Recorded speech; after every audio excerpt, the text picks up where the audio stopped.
ಬಸವಣ್ಣನವರ ಒಂದಿಷ್ಟು ಹಿತೋಕ್ತಿಯ ನುಡಿಗಳನ್ನು ನಾವೆಲ್ಲ ಕೇಳಬೇಕು. ಮಾಡಿದೀನೆಂಬುದು ಮನದಲ್ಲಿ ಹೊಳೆದೆಡೆ, ಹಿಡಿಸಿ ಕಾಡಿತ್ತು ಶಿವನ ಡಂಗುರ. ಮಾಡಿದೀನೆನ್ನದಿರ ಲಿಂಗಕ್ಕೆ, ಮಾಡಿದೀನೆನ್ನದಿರ ಜಂಗಮಕ್ಕೆ, ಮಾಡಿದೀನೆಂಬುದು ಮನದಲ್ಲಿಲ್ಲದಿದ್ದೊಡೆ, ಬೇಡಿದನಿವ ನಮ್ಮ ಕೂಡಲ ಸಂಗಮ ದೇವ ಅನ್ನುವ ಹಾಗೆ ಬಸವಣ್ಣನವರು ಬಹಳ ಚಂದ ಹೇಳ್ತಾರೆ. ಅನಂತ ರೀತಿಯ ವಚನಗಳನ್ನು ಸರಳವಾಗಿ ನಿಮ್ಮಗಳಿಗೆ ತಿಳಿಸಿಕೊಟ್ಟು ಹೋಗಿದ್ದಾರೆ 12ನೆಯ ಶತಮಾನದೊಳಗೆ. ಭಗವಂತ ಏನೆಲ್ಲ ಸಂಪತ್ತು ಕೊಟ್ಟಾನ ಕರೆ, ಕೊಡುವಂತ ಗುಣಾದಿಗಳು ಬೇಕಲ್ಲ, ಕೊಡುವಂತ ಮನಸ್ಸು ಬೇಕಲ್ಲ. ಮಾಡಿದೀನೆಂಬುದು ಮನದಲ್ಲಿ ಹೊಳೆದಡೆ, ಹೇಡಿಸಿ ಕಾಡಿತ್ತು ಶಿವನ ಡಂಗೂರ. ನಾ ಮಾಡಿದೆ, ನಾ ನೀಡಿದೆ, ನನ್ನಿಂದಲೇ ನಡೀತು ಅನ್ನುವಂಥವ್ರು ಬಹಳ ಜನ ಇರ್ತಾರೆ. ಆದರೆ ಕೇರೂರು ಗ್ರಾಮದ ಭಕ್ತರು ಹೆಂಗಿದ್ದಾರೆ ಅಂತಂದ್ರೆ, ನಾನು ಮಾಡಿದೆ, ನಾನು ನೀಡಿದೆ ಎನ್ನುವ ಭಕ್ತರು ಇಲ್ಲ. ಆ ದ್ಯಾವಮ್ಮವ್ವ ದೇವಿ, ದುರ್ಗಾದೇವಿ ನಮಗೆ ಏನು ಸಂಪತ್ತು ಕೊಟ್ಟಾಳ, ಅದರ ಜೊತೆಯೊಳಗೆ ಒಳ್ಳೆಯ ಸಂಸ್ಕಾರವನ್ನು ಕೊಟ್ಟಾಳ, ಅದ್ರ ಜೊತೆಯೊಳಗೆ ಸಂಪತ್ತು ಕೊಟ್ಟಾಳ ಅಂದ ಬಳಿಕ ಆ ತಾಯಿ ಒಳ್ಳೆಯ ಮನಸ್ಸು ಕೊಟ್ಟಾಳ ಅಂತ ತಿಳ್ಕೊಂಡು ಇಡೀ ಊರೊಳಗೆ 9 ವರ್ಷಕ್ಕೊಮ್ಮೆ ಅದ್ಧೂರಿಯಾದ ಜಾತ್ರೆಯನ್ನು ಮಾಡಲಿಕ್ಕೆ ಸಾಧ್ಯ. ದ್ಯಾವಮ್ಮವ್ವ ತಾಯಿ ದುರ್ಗಾದೇವಿಯ ಆಶೀರ್ವಾದ, ಒಳ್ಳೆಯ ಮನಸ್ಸು ಕೊಟ್ಟಾಳಂತ ಜಾತ್ರೆ ನಡೆದದ. ನಾನು ಎನ್ನುವ ಅಹಂಕಾರದಿಂದ ಈ ಜಾತ್ರೆ ನಡೆದಿಲ್ಲ, ನಿನ್ನದು ಅನ್ನುವಂಥ ನಿಟ್ಟಿನೊಳಗೆ ಎಲ್ಲರೂ ಸೇರಿಕೊಂಡು ಮಾಡ್ಲಕತ್ತೀರಿ. ನಮ್ಮದೆನ್ನುವುದು ಏನದ ಭಗವಂತ, ನೀ ಕೊಟ್ಟ ವರ, ನೀ ಕೊಟ್ಟ ತೃಪ್ತಿ. ನಾವೇನು ಮಾಡಲ್ಲ, ಇದೆಲ್ಲ ನಾವು ಅದ್ಧೂರಿಯಾಗಿರುವಂತ ಜಾತ್ರೆಯನ್ನ ಮಾಡ್ಲಕತ್ತೀವಿ. ಕರೆ ಇದು ನಾವು ಯಾವುದೂ ಮಾಡ್ಲಕತ್ತಿಲ್ಲ. ತಾಯಿ ಜಗದೀಶ್ವರಿ ನಿನ್ನ ಅಣತೆಯೊಳಗೆ ನಡೀತಾ ಇದೆ. ನೀ ಕೊಟ್ಟ ಒಂದಿಷ್ಟು ಒಳ್ಳೆಯ ಮನಸ್ಸಿನಿಂದ ನಾವೆಲ್ಲರೂ ಸೇರಿಕೊಂಡು ಕಾರ್ಯಕ್ರಮವನ್ನು ಮಾಡ್ತೀನಿ ಅನ್ಲಕತ್ತೀರಿ. ಅದು ನಿಜವಾದ ಭಕ್ತಿ ಅಂತ ಕರಿತೀವಿ. ಅದಕ್ಕೆ ಒಬ್ಬ ಮನುಷ್ಯ ಭಗವಂತ ಸಂಪತ್ತು ಕೊಟ್ಟಿದ್ದ ಹೆಂಗಿದ್ದ ಅಂದ್ರೆ, ಒಂದು ದಿನವೂ ಸಹಿತವಾಗಿ ದೇವಸ್ಥಾನಕ್ಕೆ ಹೋಗಿರ್ಲಿಲ್ಲ ಆ ಮನುಷ್ಯ. ಏನು ಮಾಡಿದ ಅಂತಂದ್ರೆ, ಒಂದು 50 ವರ್ಷಗಳಾದ ಬಳಿಕ ದೇವಸ್ಥಾನಕ್ಕೆ ಹೋಗೋದಕ್ಕೆ ಮನಸ್ಸಾಯ್ತು ಅವನಿಗೆ. ಆ ಮನುಷ್ಯ ಏನು ಮಾಡುತ್ತಾನಂದ್ರೆ, ಬೆಳಗ್ಗೆ ದೇವಸ್ಥಾನಕ್ಕೆ ಹೋಗ್ತಿದ್ದ, ನಮಸ್ಕಾರ ಮಾಡ್ಕೊಂಡು ಬರ್ತಿದ್ದ. ಇದು ಜನಗಳ ಗಾಬರಿ ಅಂತೀವಲ್ಲ, ಆಶ್ಚರ್ಯ. ಒಂದು ದಿನವೂ 50 ವರ್ಷದೊಳಗ ಒಂದು ದಿನವೂ ದೇವಸ್ಥಾನಕ್ಕೆ ಹೋಗದೇ ಇರುವ ಮನುಷ್ಯ ಇವತ್ತು ಬೇಗ ಸ್ನಾನ ಮಾಡಿ ದೇವಸ್ಥಾನಕ್ಕೆ ಹೋಗ್ಲಕತ್ತನಂದಾಗ ಒಂದಿಷ್ಟು ಜನಗಳಿಗೆ ಆಶ್ಚರ್ಯ ಆಯಿತು. ಸಂಪತ್ತಿನ ಮದ, ಅಹಂಕಾರವುಳ್ಳ ಮನುಷ್ಯ ಇದ್ದ. ಇದು ಬೆಳಗ್ಗೆ ಹೋಗೋದ್ರ ಜೊತೆಯೊಳಗ ಮತ್ತೇನು ಮಾಡ್ಲಕತ್ತಿದ ಅಂದ್ರೆ, ಮಧ್ಯಾಹ್ನನೂ ಹೋಗ್ತಿದ್ದ, ಮತ್ತು ಸಾಯಂಕಾಲನೂ ಹೋಗ್ತಿದ್ದ. ಜನ ಅಂತಿದ್ರು, ಏನೋ ಮನಸ್ಸು ಪರಿವರ್ತನೆಯಾಗಿದೆ, ಇದು ಜೀವನ ನಶ್ವರವಾಗಿರುವಂತ ಜೀವನ, ಭಗವಂತ ಒಳ್ಳೆ ಮನಸ್ಸು ಕೊಟ್ಟಾನಂತ ತಿಳ್ಕೊಂಡು ಊರಾಗಿನ ಜನ ಒಂದಿಷ್ಟು ಜನ ಮಾತಾಡುತ್ತಿದ್ರು. ಇವನಿಗೆ ಏನು ಅನಿಸ್ತು ಅಂತಂದ್ರ, ಈ ಮಠಕ್ಕ ಒಂದು ಫ್ಯಾನ್ ಕೊಡಿಸೋಣ ಅಂತ ತಿಳ್ಕೊಂಡು ಅವ ಏನು ಮಾಡತಾನ ಅಂತಂದ್ರ, ಒಂದು ಹೊಸ ಫ್ಯಾನ್ ತೆಗೆದುಕೊಂಡು ಬರ್ತಾನ. ಫ್ಯಾನ್ ಮಠಕ್ಕೆ ಕೊಡಿಸ್ತಾನ, ಮಠದೊಳಗ ಫ್ಯಾನ್ ಹಾಕ್ತಾರ. ಮತ್ತ ಇವ ದಿನಕ್ಕೆ 3 ಹೊತ್ತು ಮಠಕ್ಕೆ ಹೋಗೋದು ಬರೋದು ಮಾಡ್ಲಕತ್ತಿದ. ಮಠದೊಳಗ ಒಂದು ದಿನ ಮೀಟಿಂಗ್ ನಡೆದಿತ್ತು. ಬೇಸಿಗೆ ಕಾಲ, ಹೆಂಗ್ ನೋಡ್ರಿ ಕುತ್ತಲ್ಲೇ ಸೆಕೆ ಆಗಕತ್ತದಲ್ರಿ, ನಿಮ್ಗೆ ಆಗ್ಲಕತ್ತದಲ್ಲ. ಹಿಂಗ ಬೇಸಿಗೆ ಕಾಲ ಮಠದೊಳಗ ಮೀಟಿಂಗ್ ನಡೆದಿತ್ತು. ಈಗ ಜಾತ್ರೆ ಹೆಂಗ್ ನೀವು ಮಾಡ್ಲಕತ್ತೀರಿ ಅದರಂಗ ಮೀಟಿಂಗ್ ನಡೆದಿತ್ತು. ಫ್ಯಾನ್ ಹಾಕೊಂಡು ಚರ್ಚಾ ಮಾಡ್ಲಕತ್ತಿದ್ರಿ ಎಲ್ಲರೂ. ಈ ಮನುಷ್ಯ ಮಧ್ಯಾಹ್ನದಾಗ ಬರುತ್ತಾನ ಮಠಕ್ಕೆ. ಮಧ್ಯಾಹ್ನದೊಳಗ ಮಠಕ್ಕೆ ಬಂದ, ಫ್ಯಾನ್ ಹಾಕೊಂಡು ಎಲ್ಲರೂ ಮಠಾಧೀಶರು ಮತ್ತೊಂದಿಷ್ಟು ಜನ ಭಕ್ತರು ಕೂತಿದ್ರು. ಆ ಮನುಷ್ಯ ಮಠಾಧೀಶರನ್ನ ನೋಡ್ಲಿಲ್ಲ, ಜನಗಳನ್ನ ನೋಡ್ಲಿಲ್ಲ. ಏಕಾಏಕಿಯಾಗಿ ಬಂದು ಫ್ಯಾನ್ ಆಫ್ ಮಾಡ್ತಾನ.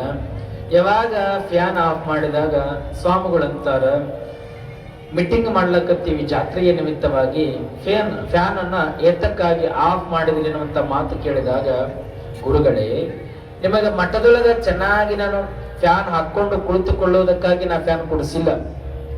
ಇಲ್ಲಿ 3 ರೆಕ್ಕೆಗಳನ್ನ ಒಂದಿಷ್ಟು ಪರೀಕ್ಷೆ ಮಾಡಿ ನೋಡ್ರಿ. ಈ 3 ರೆಕ್ಕೆಗಳಲ್ಲಿ ಅವ ಏನು ಮಾಡ್ಯಾನಂದ್ರ, ತನ್ನ ಹೆಸರು, ಹೆಂಡತಿ ಹೆಸರು, ಮಕ್ಕಳ ಹೆಸರು, ಮೊಮ್ಮಕ್ಕಳ ಹೆಸರು, ಗಿರಿಮೊಮ್ಮಕ್ಕಳ ಹೆಸರು, ಎಲ್ಲರ ಹೆಸರು ಕಾಣ್ಲಂಗ್ ತಿಳ್ಕೊಂಡು ಮಠಕ್ಕೆ ಫ್ಯಾನ್ ಕೊಡಿಸಿ, ನಾ ಸುಮ್ಮನೆ ಕೊಡಿಸಿಲ್ಲ ಅಂದಂತವ. ಅಂದ್ರ ಅಹಂಕಾರದ ಮನುಷ್ಯ ಆದ ಇಲ್ಲಿ ತನ್ನ ಹೆಸರು ಕಾಣ್ಲಿ ಅಂತ ತಿಳ್ಕೊಂಡು ಮಠಕ್ಕೆ ಫ್ಯಾನ್ ಕೊಡಿಸ್ಯಾನ.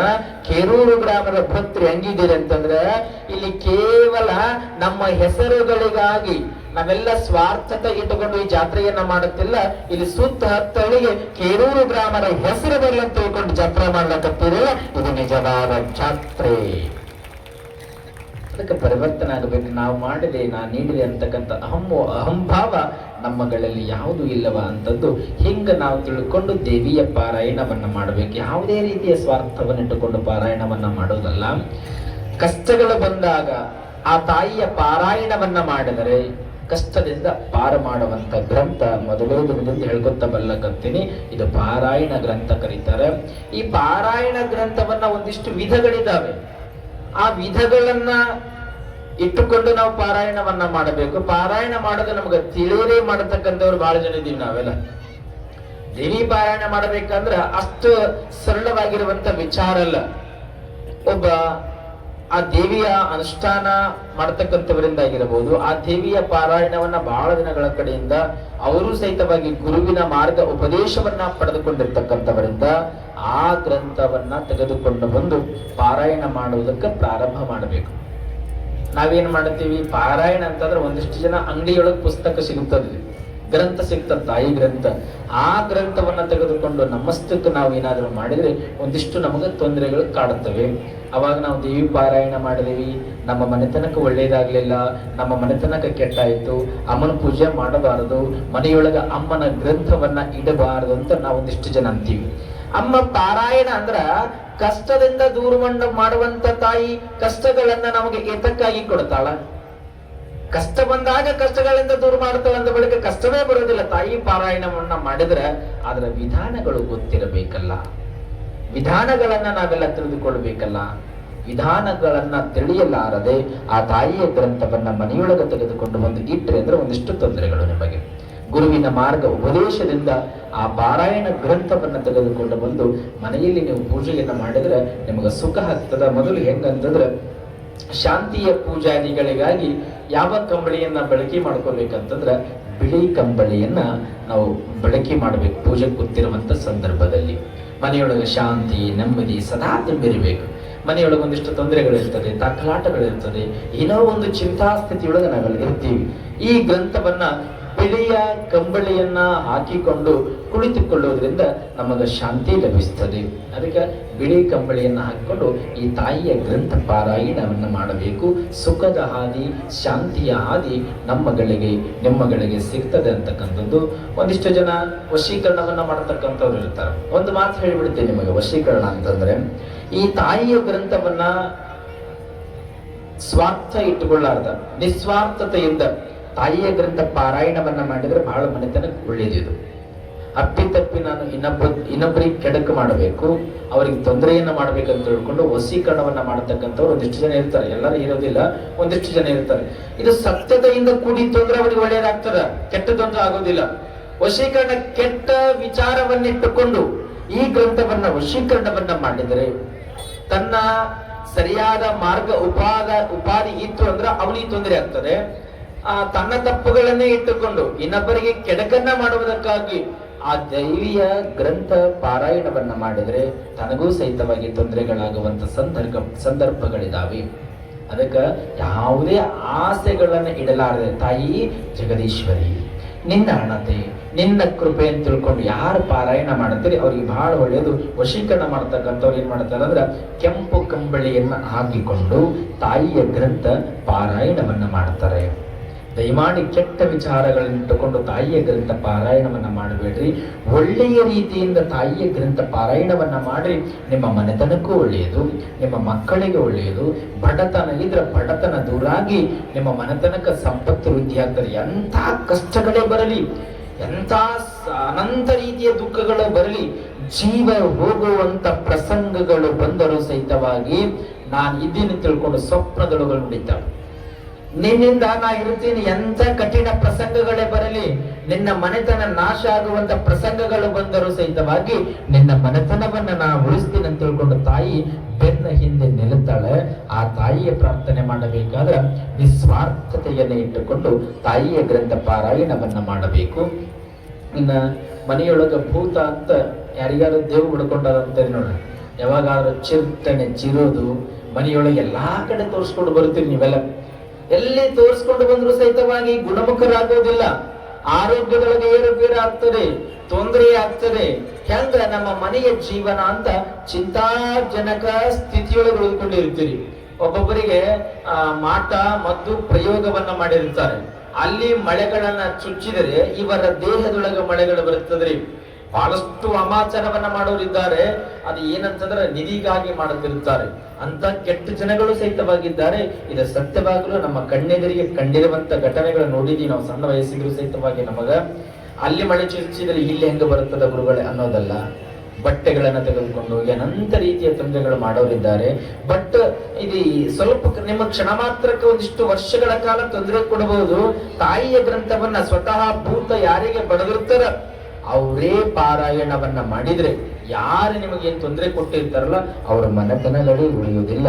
ಹಂಗ ತಾಯಿ ಶಾಪವನ್ನ ಕೊಡ್ತಾಳೆ.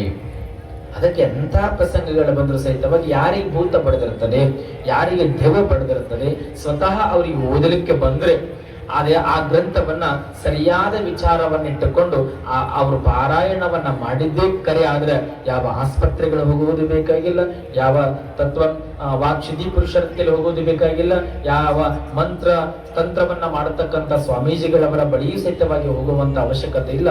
ತಾಯಿಯೇ ಸ್ವತಃ ಮನೆಯನ್ನ ಸ್ವಚ್ಛವನ್ನ ಮಾಡಿ ಭೂತ ಪ್ರೇತವನ್ನ ಮನೆಯಿಂದ ಓಡಿಸ್ತಾಳೆ ಆ ತಾಯಿ ಜಗಜ್ಜನನಿ. ಆ ಗ್ರಂಥವನ್ನ ಓದಲಿಕ್ಕೆ ಬರದೇ ಇದ್ದ ಪಕ್ಷದೊಳಗ ಆ ದೇವಿಯ ಮೇಲೆ ಒಂದು ವಿಭೂತಿಯನ್ನ ಇಟ್ಟು ಯಾರ ಪಾರಾಯಣವನ್ನ ಮಾಡುತ್ತಿರ್ತಾರಲ್ಲ ಅವರಿಗೆ ನೀವು ಒಂದು ವಿಭೂತಿಯನ್ನ ಕೊಡ್ರಿ. ಆ ವಿಭೂತಿಯನ್ನ ಪಾರಾಯಣ ಮುಗಿಯುವ ತನಕ ಸಹಿತವಾಗಿ ಆ ಗ್ರಂಥದ ಮೇಲೆ ವಿಭೂತಿಯನ್ನ ಇಟ್ಟು ಸಂಪೂರ್ಣವಾಗಿ ಪಾರಾಯಣ ಮುಗಿದ ಬಳಿಕ ದೇವಿಯ ನಾಮಾವಳಿಯನ್ನು ಹೇಳಿ ಸ್ತೋತ್ರವನ್ನ ಹೇಳಿ ಪೂಜೆಯನ್ನ ಮಾಡಿ ಆ ವಿಭೂತಿಯನ್ನ ತೆಗೆದುಕೊಂಡು ಬಂದು ಮನೆಯೊಳಗ ದೇವರ ಜಗಲಿಯ ಮೇಲೆ ಇಟ್ಟು ಪ್ರತಿನಿತ್ಯ ಭಸ್ಮ ಲೇಪನವನ್ನ ಮಾಡ್ಕೋತ ಹೋದ್ರೆ ಆ ತಾಯಿಗೆ ಏನು ಭೂತ ಬಡದಿರ್ತದಲ್ಲ, ಭೂತ ಬಡದ ಹೆಣ್ಣ ಮಗಳಿಗೆ ಆ ಭೂತ ಇಲ್ಲದಂಗ ಮನೆ ಬಿಟ್ಟು ಹೋಗ್ತದೆ. ಮನೆಯವರೆಲ್ಲರೂ ಸುಖದಿಂದ ಶಾಂತಿಯಿಂದ ನೆಮ್ಮದಿಯಿಂದ ಬದುಕಲಿಕ್ಕೆ ಸಾಧ್ಯ. ಒಟ್ಟಾರೆಯಾಗಿ ಸ್ವಾರ್ಥ ಇಟ್ಟುಕೊಳ್ಳೋದಲ್ಲ, ನಿಸ್ವಾರ್ಥತೆಯಿಂದ ತಾಯಿಯ ಪಾರಾಯಣವನ್ನ ಮಾಡಬೇಕು. ಇನ್ನ ಒಳ್ಳೆಯ ಜ್ಞಾನ ನಮಗೆ ಸಿಗಬೇಕು, ಆ ತಾಯಿಯ ಕೃಪೆ ನಮಗಾಗಬೇಕಂದ್ರೆ ಚಿಗರೆಯ ಚರ್ಮವನ್ನ ಹಾಕಿಕೊಂಡು ಧ್ಯಾನಕ್ಕಾಗಿ ಕುಳಿತುಕೊಳ್ತಾರೆ, ಪಾರಾಯಣವನ್ನ ಮಾಡುತ್ತಾರೆ. ಹಿಂಗ ನಾವೆಲ್ಲ ಆ ಸಮ್ಯ ಜ್ಞಾನಕ್ಕಾಗಿ ಚಿಗರೆಯ ಚರ್ಮವನ್ನ ಹಾಕಿಕೊಂಡು ಕುಳಿತುಕೊಳ್ಳೋದ್ರಿಂದ ಒಳ್ಳೆಯ ಜ್ಞಾನವಂತರಾಗ್ತೀವಿ, ಜ್ಞಾನದ ನಿಧಿಗಳಾಗ್ತೀವಿ. ಅದಕ್ಕೆ ಒಂದೊಂದು ಉಪಾಯಗಳಿದಾವೆ ತಾಯಿಯ ಗ್ರಂಥವನ್ನ ಪಾರಾಯಣವನ್ನ ಮಾಡೋದಕ್ಕಾಗಿ. ನನ್ನ ಜೀವನ ಮುಕ್ತಿ ನಮಗೆ ಇದು ಸಾಕು ಜೀವನ ಅನ್ನುವಂಥ ವಿಚಾರ ಇರುವಂತ ಸಂದರ್ಭದಲ್ಲಿ ಹುಲಿಯ ಚರ್ಮವನ್ನ ಹಾಕಿಕೊಂಡು ಧ್ಯಾನಕ್ಕೆ ಆ ತಾಯಿಯ ಪಾರಾಯಣವನ್ನ ಮಾಡೋದಕ್ಕೆ ಕುಳಿತುಕೊಳ್ಳುತ್ತಾರೆ. ಇನ್ನ ಪದ್ಮಾಸನವನ್ನ ಹಾಕೊಂಡು ಕುಳಿತುಕೊಳ್ಳಬಹುದು. ಸುಖಾಸನಗಳನ್ನು ಯಾವುದೇ ರೀತಿಯ ಆಸನಗಳನ್ನ ಜೀವನ್ ಮುಕ್ತಿಯಾಗಿ ನಾವು ಕುಳಿತುಕೊಳ್ಬೇಕು. ಆ ತಾಯಿ ವರವನ್ನ ಕೊಡುತ್ತಾಳೆ. ಜೀವನ ಮುಕ್ತಿ ಅಂತಂದ್ರೆ ಹೆಂಗ? ಮದುವೆ ಮಾಡ್ಕೊಂಡು 3 ತಿಂಗಳೊಳಗೆ ಮನೆ ಬಿಟ್ಟು ಹುಲಿ ಚರ್ಮ ಹಾಕೊಂಡು ಧ್ಯಾನಕ್ಕೆ ಕೂತ್ರಿ ಅಂತಂದ್ರೆ ಜೀವನ ಅಲ್ಲ. ಜೀವನ ಮುಕ್ತಿ ಅಂದ್ರೆ ನಿಮ್ಮಿಂದ ಮದುವೆ ಮಾಡಿಕೊಂಡ ಬಳಿಕ ನಿನ್ನ ಹೆಂಡತಿ ನಿನ್ನ ಮಕ್ಕಳು ಎಲ್ಲರೂ ಸಂತೋಷದಿಂದ ಮನೆಯೊಳಗೆ ಉಳಿದಾರ, ನಿನ್ನ ಅವಶ್ಯಕತೆ ಅವರಿಗಿಲ್ಲ, ಏನೂ ನಿನ್ನನ್ನು ಬಯಸದೇ ಇರುವಂತ ಸಂದರ್ಭದಲ್ಲಿ ಭಗವಂತನನ್ನ ಕುರಿತು ನಾಮಸ್ಮರಣೆಯನ್ನ ಮಾಡುತ್ತಾ ಹೋದೆ ಅಂತಂದ್ರೆ ನಿನಗೆ ಜೀವನ ಮುಕ್ತಿ ಸಿಗ್ತದೆ. ಅದು ಬಿಟ್ಟು ಹೆಂಡ್ರ ಮಕ್ಕಳು ಮಾಡಿಕೊಂಡು 3 ತಿಂಗಳೊಳಗೆ ದುಡಿಯದೆ ಆಗದೇ ಇದ್ದ ಪಕ್ಷದಲ್ಲಿ ನಾ ದೇವ್ರ ಧ್ಯಾನ ಮಾಡುತ್ತೇನೆ, ದೇವರ ಸ್ತುತಿಯನ್ನ ಮಾಡುತ್ತೇನೆ ಅಂತ ತಿಳ್ಕೊಂಡು ಮನೆ ಬಿಟ್ಟು ಯಾರಾದ್ರೂ ಹೋಗಿರಿ. ಮತ್ತೆ ನೀವು ಶಾಸ್ತ್ರಿಗಳವ್ರು ಜೀವನ್ ಮುಕ್ತಿ ಅಂತ ಹೇಳ್ಯಾರ, ಮತ್ತೆ ವಿಚಾರ ಮಾಡ್ಕೊಂಡು ಕುತ್ಕೊಳ್ಳೋಣ ಅಂತ ತಿಳ್ಕೊಂಡು ಮದುವೆಯಾಗಿ 5 ತಿಂಗಳಿಗೆ ಹೋಗಿರಿ. ಮತ್ತೆ ಸಿಂಧನೂರು ತಾಲೂಕಿನೊಳಗೆ ನಮ್ಮೂರು ಅದ, ಮತ್ತೆ ನಮ್ಮೂರಿಗೆ ಬಂದು ಕೂತೇರಿ ನಡಿ. ದಯಮಾಡಿ ಅಂಥದ್ದೆಲ್ಲ. ಯಾವಾಗ ಮುಕ್ತಿ ಅಂತಂದ್ರೆ ಎಲ್ಲರೂ ನಿಮ್ಮ ಕಡೆಯಿಂದ ನಿಮ್ಮ ಮಕ್ಕಳಿಗೆ ಏನು ವಿದ್ಯಾಭ್ಯಾಸ ಆಗಿರಬಹುದು, ವ್ಯಾಸಂಗ ಆಗಿರಬಹುದು, ಎಲ್ಲ ಅನಂತ ರೀತಿಯಿಂದ ಮನೆಗೆ ನಿನ್ನಿಂದ ಯಾವುದೇ ಅವಶ್ಯಕತೆ ಇಲ್ಲ ಅಂದ ಬಳಿಕ ಹೆಂಡತಿ ಮಕ್ಕಳಿಗೆ ಹೇಳಿ ಅನಂತ ರೀತಿಯಿಂದ ಆ ತಾಯಿಯ ಧ್ಯಾನವನ್ನ ಮಾಡೋದು, ಭಗವಂತನ ಧ್ಯಾನವನ್ನ ಮಾಡುತ್ತಾ ಹಿಂಗ ನಾವೆಲ್ಲ ಕಾಲವನ್ನ ಕಳಿಬೇಕು. ಇಲ್ಲಿ ಇನ್ನು ಪೂರ್ವ ದಿಕ್ಕಿಗೆ ನಾವೇನಾದ್ರೂ ಆ ತಾಯಿಯ ಗ್ರಂಥ ಪಾರಾಯಣವನ್ನು ಮಾಡೋದಂದ್ರೆ ಪೂರ್ವ ದಿಕ್ಕಿಗೆ ಮುಖ ಮಾಡಿ ಕುಳಿತುಕೊಂಡು ಆ ತಾಯಿಯ ಗ್ರಂಥ ಪಾರಾಯಣವನ್ನ ಮಾಡಿದರೆ ಮನೆಗೆ ದೇವರ ಒಲಿಮೆ ಆಗ್ತದೆ, ದೇವರ ಕರುಣೆ ನಮಗೆ ಬೀಳುತ್ತದೆ, ದೇವರ ಕೃಪೆ ನಮ್ಮಗಳ ಮೇಲೆ ಆಗ್ತದೆ. ಯಾವುದಕ್ಕೆ? ಪೂರ್ವ ದಿಕ್ಕಿಗೆ ಆ ಆಸನವನ್ನ ಹಾಕಿಕೊಂಡು ಆ ತಾಯಿಯ ಪಾರಾಯಣವನ್ನ ಮಾಡುವುದರಿಂದ. ಇನ್ನು ಪಶ್ಚಿಮಕ್ಕೆ ಆಸನವನ್ನ ಹಾಕಿಕೊಂಡು ಪೂಜೆ ವಿಧಿ ವಿಧಾನದ ಮುಖಾಂತರವಾಗಿ ಪ್ರತಿಯೊಂದು ಅಧ್ಯಾಯಗಳನ್ನ ಓದುತ್ತಾ ಪೂಜೆಯನ್ನ ಮಾಡುತ್ತಾ ಆ ತಾಯಿಯ ಪಾರಾಯಣವನ್ನ ಮಾಡಬೇಕು. ಹಿಂಗ ಪಶ್ಚಿಮ ದಿಕ್ಕಿಗೆ ಮುಖ ಮಾಡಿ ಕುಳಿತುಕೊಂಡು ಪಾರಾಯಣವನ್ನ ಮಾಡೋದ್ರಿಂದ ನಮಗ ಧನ ಲಾಭ ಆಗ್ತದೆ, ಸಂಪತ್ತು ಬಹಳಷ್ಟು ವೃದ್ಧಿ ಆಗ್ತದೆ. ಮನೆತನಕ್ಕೆ ಏನು ಕಷ್ಟ ಬಂದರೂ ಸಹಿತವಾಗಿ ಹಿಂಗ ಲಕ್ಷ್ಮಿ ಬರ್ತಿರ್ತಲ್ಲ ಮನೆಯೊಳಗೆ. ಬೇಕಾದ ಯಾವುದೇ ರೀತಿಯ ತೊಂದರೆಗಳು ಬರಲಿ, ಲಕ್ಷ್ಮಿಯ ಅಡಚಣೆ ಮನೆಗೆ ಇರುವುದಿಲ್ಲ. ಬಡವರಿದ್ರೂ ಸಹಿತವಾಗಿ ಹಣದ ವಿಚಾರದೊಳಗೆ ಮನೆಗೆ ಬಡತನ ಬರುವುದಿಲ್ಲ. ಅದು ಹೆಂಗ ಕೊಡ್ತಾಳೋ ಹೆಂಗ ನಡೆಸ್ತಾಳೋ ಆ ತಾಯಿಯ ಲೀಲ ಅಗಮ್ಯವಾಗಿರ್ತಕ್ಕಂಥ ಲೀಲ. ಇದು ಪಶ್ಚಿಮ ದಿಕ್ಕಿಗೆ ಕುಳಿತುಕೊಂಡು ಪಾರಾಯಣವನ್ನ ಮಾಡುವುದರಿಂದ. ಇನ್ನು ಉತ್ತರ ದಿಕ್ಕಿಗೆ ಕುಳಿತುಕೊಂಡು ನಾವು ಹಾಸನವನ್ನ ಹಾಕೊಂಡು ಪೂಜೆಯನ್ನ ಮಾಡಿದ್ರೆ, ತಾಯಿಯ ಪಾರಾಯಣವನ್ನ ಮಾಡಿದ್ರೆ, ದ್ವೇಷ ಜನ ಬಹಳಷ್ಟು ಜನ ನಮಗೆ ದ್ವೇಷವನ್ನ ಮಾಡತಕ್ಕಂಥವ್ರು ಇರ್ತಾರೆ. ಯಾವಾಗಲೂ ಅವ್ರದ್ದೇನೋ ಹಂಗೆ ಹಿಂಗೆ ಮಾತಾಡ್ಕೊಳ್ತಕ್ಕಂಥವ್ರು ಇರ್ತಾರಲ್ಲ, ಅವರೆಲ್ಲ ಪ್ರೀತಿಯಿಂದ ಕಾಣ್ತಾರ. ನೀವು ಸಹಿತವಾಗಿ ಅವರನ್ನ ಪ್ರೀತಿಯಿಂದ ಕಾಣ್ತೀರಿ. ಯಾರೂ ನಿಮ್ಗೆ ದ್ವೇಷಿಗಳಂತಕ್ಕಂಥವ್ರು ಇರುವುದೇ ಇಲ್ಲ. ಯಾವ ದಿಕ್ಕು ಅಂತಂದ್ರೆ ಉತ್ತರ ದಿಕ್ಕಿಯ ಕುಳಿತುಕೊಳ್ಳುವುದರಿಂದ. ಇನ್ನು ಈಶಾನ್ಯಗೆ ಮುಖ ಮಾಡಿ ಕುಳಿತುಕೊಳ್ಳುವುದರಿಂದ ನಮ್ಗೆ ಮೋಕ್ಷ ಸಿದ್ಧಿ ಆಗ್ತದೆ. ಆ ಮೋಕ್ಷದ ಮುಕ್ತಿಯ ಪಥವನ್ನ ನಾವು ಮುಟ್ಟಲಿಕ್ಕೆ ಸಾಧ್ಯ ಆಗ್ತದೆ. ಇನ್ನು ವಾಯುವ್ಯ ದಿಕ್ಕಿಗೆ ಮುಖ ಮಾಡಿ ಕುಳಿತುಕೊಳ್ಳುವುದರಿಂದ ಜನರ ಆಕರ್ಷಣೆ ಆಗ್ತದೆ ನಮಗೆ. ಆ ಜನರ ಆಕರ್ಷಣೆ ಅಂತಂದ್ರೆ ಎಲ್ಲಾ ವಿಧದಿಂದ ನಮಗೆ ಒಳ್ಳೆಯದು, ಅವರಿಗೂ ಒಳ್ಳೆಯದು, ನಮಗೂ ಒಳ್ಳೆಯದು. ಒಟ್ಟಾರೆಯಾಗಿ ತಾಯಿ ಜಗದೀಶ್ವರಿ ಒಳ್ಳೆಯದನ್ನ ಮಾಡುತ್ತಾ ಹೋಗ್ತಾಳೆ. ಇನ್ನ ನೈಋತ್ಯಕ್ಕೆ ಕುಳಿತುಕೊಂಡು ಆ ತಾಯಿಯ ಪಾರಾಯಣವನ್ನ ಮಾಡೋದ್ರಿಂದ ಸರ್ವದರೊಳಗೂ ಸಹಿತವಾಗಿ ಜಯ ಸಿಗ್ತದೆ. ಎಲ್ಲಿಯೂ ಸಹಿತವಾಗಿ ಸೋಲು ನಮಗೆ ಸಿಗೋದಿಲ್ಲ. ಪ್ರತಿಯೊಂದು ಹಂತದೊಳಗ ನಾವು ಜಯಿಸಿ ಜಯಶಾಲಿಗಳಾಗಿ ಮುಂದೆ ಒಳ್ಳೆಯದರಿಂದ ನಡೆದುಕೊಂಡು ಹೋಗಲಿಕ್ಕೆ ಸಾಧ್ಯ ಆಗ್ತದೆ ಅಂತಕ್ಕಂಥದ್ದು. ಇನ್ನು ದಕ್ಷಿಣಕ್ಕೆ ಭೂತ ಉಚ್ಚಾಟನೆ ಅಂದ್ರೆ ಮನೆಗೆ ಸಹಿತವಾಗಿ ತೊಂದರೆ, ಮಾಟ ವಾಮಾಚಾರ ಮನೆಗೆ ಏನಾದರೂ ಪ್ರಯೋಗ ಮಾಡಿದ್ರೆ ಅವೆಲ್ಲವುಗಳು ಸಹಿತವಾಗಿ ದೂರವಾಗಿ ಆ ತಾಯಿ ಜಗಜ್ಜನನಿ ಮನೆತನವನ್ನ ಕಾಪಾಡ್ತಾಳೆ ಅಂತಕ್ಕಂಥದ್ದು. ಮೊದಲು ಇವೆಲ್ಲ ದಿಕ್ಕುಗಳನ್ನ ಆ ತಾಯಿಯ ಪಾರಾಯಣವನ್ನ ಮಾಡ್ತಕ್ಕಂಥವ್ರು ನಾವೆಲ್ಲ ತಿಳ್ಕೊಳ್ಬೇಕು. ಸುಮ್ಮ ಗ್ರಂಥ ತರೋದು, ಮನೆಯೊಳಗಿಟ್ಟು ಪೂಜೆ ಮಾಡೋದು ಯಾವುದೂ ಅಲ್ಲ. ಯಾರ ಪಾರಾಯಣ ದೇವಿಯ ಉಪಾಂಸಕರು ಯಾರಿರ್ತಾರೆ ಅವರಿಂದ ಈ ಒಂದು ಗ್ರಂಥವನ್ನ ತೆಗೆದುಕೊಂಡು ಬಂದು ನೀವೇನಾದರೂ ಪಾರಾಯಣವನ್ನ ಮಾಡಿದ್ರಿ ಅಂತಂದ್ರೆ ಮನೆತನಕ ಒಳ್ಳೆಯದಾಗ್ತದೆ. ಅಂಥ ತಾಯಿಯ ಜಗಜ್ಜನನಿಯ ಪಾರಾಯಣವನ್ನ ಈ ವೇದಿಕೆಯ ಮೇಲೆ ತಾಯಿಯ ಲೀಲೆಯನ್ನ ಕುರಿತು, ಪ್ರವಚನವನ್ನ ಕುರಿತು ನೀವೆಲ್ಲ ಹಾರಿಸ್ಲಕತ್ತೀರಲ್ಲ, ಇದು ಕೇವಲ ಮನೆಗಳಿಗೆ ಅಲ್ಲ, ಇಡೀ ಊರೊಳಗ ಏನು ದೋಷಗಳಿದ್ರು ಸಹಿತವಾಗಿ ನಿವಾರಣೆಯಾಗಿ ದುರ್ಗಾದೇವಿ ಮತ್ತು ದ್ಯಾವಮ್ಮ ದೇವಿ ಈ ಊರಿಗೆ ನಿಜವಾದ ಶಕ್ತಿಯನ್ನ ಕೊಡುತ್ತಾಳೆ. ಜಯದ ಸಂಕೇತ ನಿಮ್ಮೂರು ಆಗ್ತದ ಕೇರೂರು ಗ್ರಾಮ ಅನ್ನುವಂತ ಮಾತು. ಆ ತಾಯಿಯ ಆಶೀರ್ವಾದ ನಿಮ್ಮೂರಿಗೆ ಅದ. ದ್ಯಾವಮ್ಮ ದೇವಿ ದುರ್ಗಾದೇವಿಯ ಆಶೀರ್ವಾದದಿಂದ ಅನಂತ ಕಾರ್ಯಕ್ರಮ ನಡೀತದೆ ಅನ್ನುವಂಥ ಮಾತು. ಗವಾಯಿಗಳವರಿಂದ ತಾಯಿಯ ಗೀತೆಯನ್ನು ಕೇಳಿ ಆ ಮಹಿಷಾಸುರ ಅಂತಕ್ಕಂಥವರು ಹೆಂಗ ಸಂಹಾರ ಆಗ್ತಾನ. ಮಹಿಷಾಸುರನಿಗೆ 8 ಮದಗಳಿದ್ದಾವೆ. ಆ 8 ಮದಗಳ ವಿಚಾರವನ್ನ ನಾವೆಲ್ಲ ನೋಡೋಣ.